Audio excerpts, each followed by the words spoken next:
കാളിദാസന്റെ കൽപ്രതിമയിൽ മാലയിട്ടു.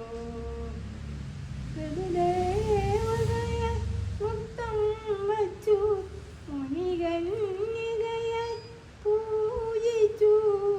ഹിമഗിരി പുത്രിയായി തപസ്സിരുന്നു അവൾ സ്വയംവര പന്തലിൽ ഒരുങ്ങി നിന്നു.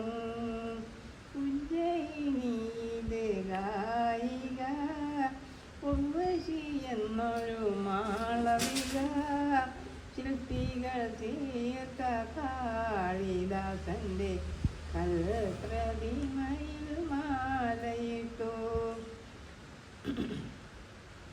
അലിയും ശിലയുടെ കണ്ണു തുറന്നു കലയും കാലവും കുമ്പിട്ടു.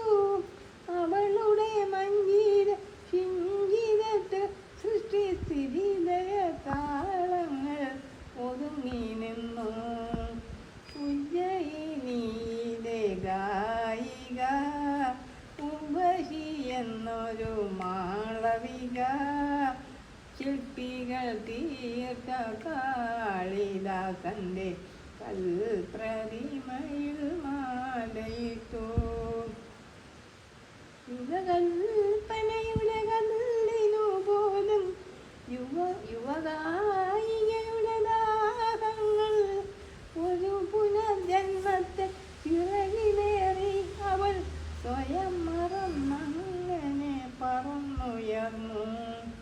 ഉജ്ജയിനിയിലെ ഗായിക ഉർവശി എന്നൊരു മാളവിക ശില്പികൾ തീർത്ത കാളിദാസന്റെ കൽപ്രതിമയിൽ